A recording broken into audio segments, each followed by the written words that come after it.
봐요. 아무리 죄에 쩔은 사람도 말씀 가까이 하잖아요.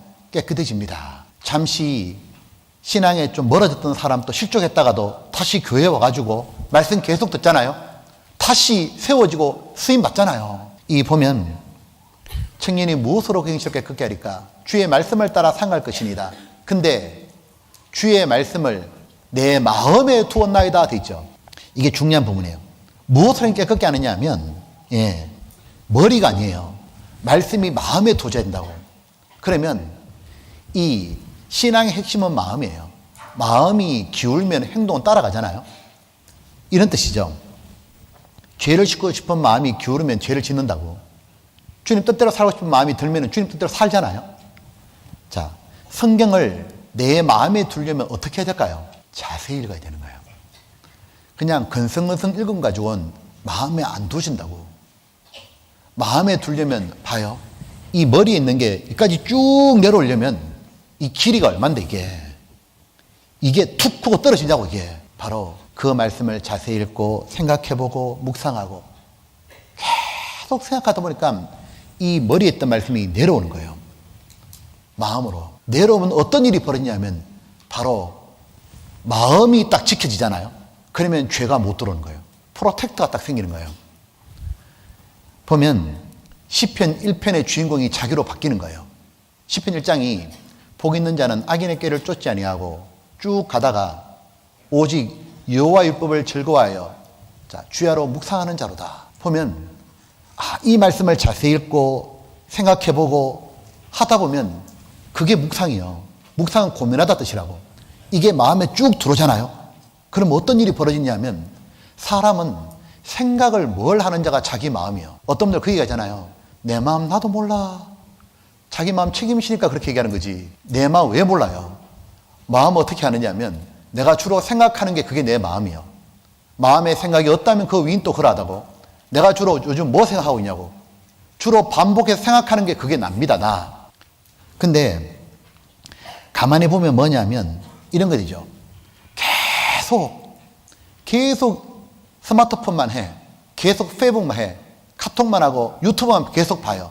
그럼 마음에서 생각이 맨날 유튜브요. 맨날 드라마요. 하나님 말씀을 가까이 하는 사람은 반드시 세상과 멀어지고 세상과 가까워지는 사람은 반드시 하나님과 멀어지는 거예요. 이 잠언 4장 하나 보시죠. 잡아놓고 잠언 4장 1절에 아들들아 아비의 훈계를 들으며 명철을 얻기에 주의하라. 왜 해야 되냐? 6절 같이 봅시다. 지혜를 버리지 말라. 그가 너를 보호하리라. 그를 사랑하라. 그가 너를 지키리라. 보호자가 딱 생긴다고. 생각이 딱 잡히거든요. 자, 이거 보셨어요?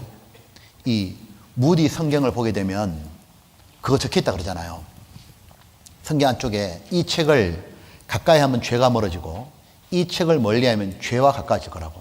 보세요. 우리 스스로 물어보라고.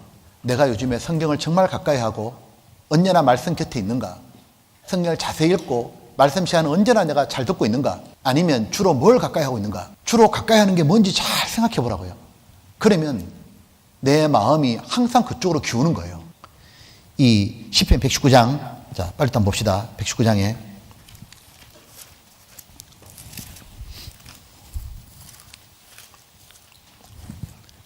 (119장) 59절입니다. 이번에 이 기자는 또 이렇게 말하고 있습니다. 내가 같이 읽어볼까요? 내 행위를 생각하고 주의 정고로 내 발을 돌이켜 싸우며 주의 계명을 지키기에 신속히 하고 지체치 아니하였나이다. 59절에 보면 내가 내 행위를 생각하고 주의 정고로 내 발을 돌이켜 싸우며. 자, 이 성경은 딱 가까이 하잖아요. 읽는 사람은 자기 행위를 고치게 해주는 거예요. 왜냐하면 성경은 거울이거든요. 이 보면 세상에 많은 거울 있잖아요. 사람이 만든 거울은 모두 왜곡된 거울입니다. 그래서 사람은 사람을 제대로 보여줄 수가 없는 거예요. 인간이 지은 책은 사람에 대해서 제대로 평가 못하고 세상을 제대로 평가를 못해요. 근데 성경은 하나님의 거울이니까 성경 딱 쳐다보고 있으면 이 세상은 망하는 곳이네. 장차 없어질 곳이네. 비춰주잖아요. 성경을 딱 보고 있으면 나 죄인이네. 구원 받아야 되네. 성경 딱 보고 있으면은 내가 누군지도 알겠고 내가 하나님 형상 따라 존귀한 사람이네. 내가 뭘 고쳐야 되네? 다 보여주는 거예요. 그러니까 이 성경을 보잖아요. 항상 양심에 찔리는 거예요. 왜냐하면 찌르는 채찍 같잖아요. 항상 자기를 비춰주니까. 그러니까 성경을 자세히 보는 사람은 자생각까지 다 드러납니다. 거울 자세히 보면 얼굴에 티묻은까지 다 알잖아요.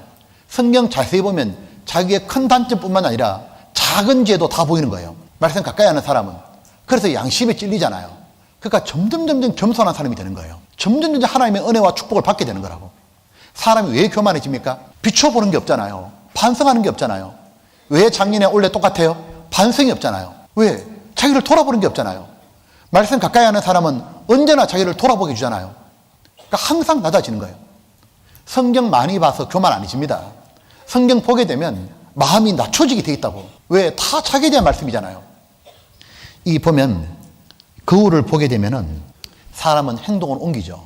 거울 가까이 하면 몸을 단장하잖아요. 그것처럼 성경 가까이 하는 사람은 영혼을 단장하게 되는 거예요. 그리고 이 성경은 영혼의 위로를 주잖아요. 119장 49절. 주의 종에게 하신 말씀을 기억하소서. 주께서 나로 소망 있게 하셨나이다. 이 말씀은 같이 읍시다. 나의 곤란 중의 위로라. 주의 말씀이 나를 살리셨음이니라. 인생은 사는 게 힘들어요. 그죠? 크고 작은 많은 힘든 일이 생기는데 그때 곤란 일이 당할 때 위로하는 게 뭐냐면 성경이라고. 봐요.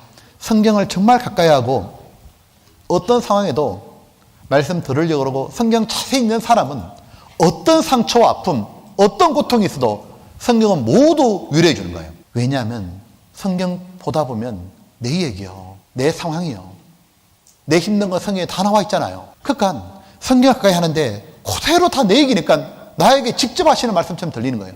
그러니까 위로가 되는 거예요. 힘들고 어려울 때 모든 게 합력하여 선을 이루느니라.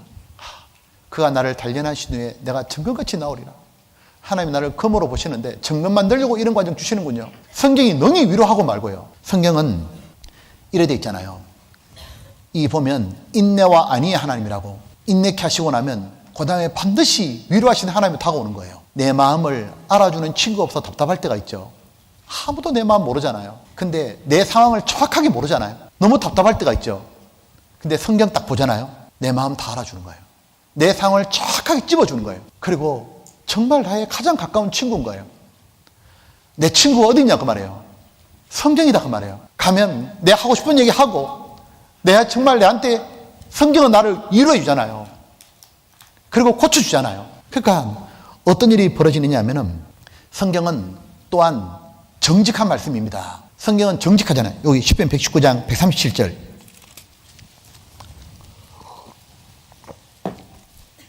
자, 이래 돼 있죠. 여호와여 주는 의로우시고 같이 읽겠습니다. 주의 판단은 정직하시니이다. 자, 봐요. 성경은 위로만 주는 게 아니고 기쁨도 줍니다. 왜냐하면 하나님 말씀은 정직하거든요. 정직하다는 말은 진실하다 그 말이죠. 시간이 딱 지나보잖아요. 성경 말씀 그대로 된다는 걸 발견하게 되는 거예요. 그렇지 않던가요? 너무너무 힘든 고난이 오는데 고린도전서 10장에 13절에 이 말씀 있잖아요. 하나님이 감당치 못할 시험을 너에게 허락한 바가 없나니 감당치 못할 점에 피할 길을 내시느니라. 이 말씀 붙잡고 있잖아요. 하나님 도저히 감당 못하겠습니다. 죽을 것 같습니다. 하나님 피할 길도 내주고 그리고 감당할 만하니까 주시는 겁니다. 시간 딱 지나보게 되면은 모든 게 합력하여 선을 이루셨구나. 하나님 이 말씀 그대로 해주시는구나. 내 안에 거하라. 나도 너희 안에 거하리라. 많은 열매를 맺으리라. 그대로 되잖아요. 먼저 그의 나라 의를 구하라. 헌금생활도 바르게 하라. 이 모든 걸 너에게 더하시리라. 그대로 되잖아요. 하나님을 가까이 하라. 하나님이 너를 가까이 하시리라. 그대로 해주시잖아요. 성경은 정말 정직하구나. 그러니까 마음에 기쁨이 딱 생기고 아무리 어려워도 어떻게 마음이 되느냐 하면 성경대로 가자. 결론은 반드시 성경대로 되는 거다. 그러니까 구원받은 사람은 힘들어도 나그네인데 노래하는 나그네라 돼 있잖아요. 그냥 나그네가 아니고 찬송 부르면서 가잖아요. 왜? 성경대로 다 되는 거니까. 이 보면 하나님의 말씀을 사랑하는 자는 마음에 큰 평안이 있잖아요. 왜냐하면 말씀이 믿어지거든. 인생은 삶에서 장애물이 없을 수는 없어요. 크고 작은 일들이 계속 있는데 뭐라 돼 있냐면 하나님의 법을 사랑하는 자는 마음에 큰 평안이 있으니 저에게 장애가 없으리로다. 왜냐하면 장애물이 있어도 성경 그대로 될 거다. 내가 겸손하면 아무리 힘들고 지금 판단받고 억울한 일을 당해도 겸손하라. 때가 되면 너를 높이시리라. 이 말씀 그대로 될 거다. 입 다물고 가만히 있잖아요. 하나님의 시간 전에 높여주잖아요. 젊은 자들아 장로에게 순복하라. 때가 되면 너를 높이시리라. 하나님이 너희를 낮추고도 높아지리라. 그런 말씀이 얼마나 감사해요. 이거 붙잡고 있잖아요. 여호와를 기뻐하라. 네 마음의 소원을 이루어주시로다. 아멘. 여호와를 기뻐하라. 하나님을 기뻐하고 붙잡고 있잖아요. 네 마음의 소원을 이루어주시로다. 하나님 말씀 그대로 하시는 분이니까 반드시 그대로 되는 걸 나는 눈으로 봐야겠다고 되잖아요. 이 보면 내가 제일 사모해야 될 게 뭐예요? 바로 성경인 거예요. 시편 119장 103절입니다. 103절에 같이 봅시다. 주의 말씀의 맛이 내게 어찌 그리 단지요 내 입에 꿀보다 더하니이다. 여기에 모든 게 다 있구나. 꿀은 보자마자 먹는다면서요. 여기 모든 게 다 있구나. 시편 19장 여기는 그 정도로 표현한 게 아닙니다. 19장 10절 같이 봅시다. 금 곧 많은 정금보다 더 사모할 것이며 꿀과 송이꿀보다도 더 달도다. 또 주의 종이 이로 경계를 받고 이를 지킴으로 상이 크니이다. 정금보다도 송이꿀보다도 더 사모할 게 뭐냐면 성경이라고. 왜? 이 성경에 내 영혼이 필요한 게 다 있는 거예요. 뿐만 아니라 세상 사는데 지식은 세상 사는 데만 필요하잖아요. 성경은 영혼까지 연결되잖아요. 제일 사모할 게 성경이죠. 봐요. 이렇게 내 영혼에 모든 게 들어있는 게 성경이니까 가장 큰 유익이 되는 책이니까 아까 정혜경 선생은 좋은 책이라면 문단마다 이해하고 구절마다 파고 잘게 씹어가지고 내 끝이 되게 만들어라고. 그러면 이 성경, 하나님이 가장 중요하게 생각하는 성경, 그리고 내 영혼에 모든 좋은 게 다 들어있는 이 성경을 모든 보물이 여기 있는데 대충 읽으면 되냐고요. 자세히 읽어라. 그죠?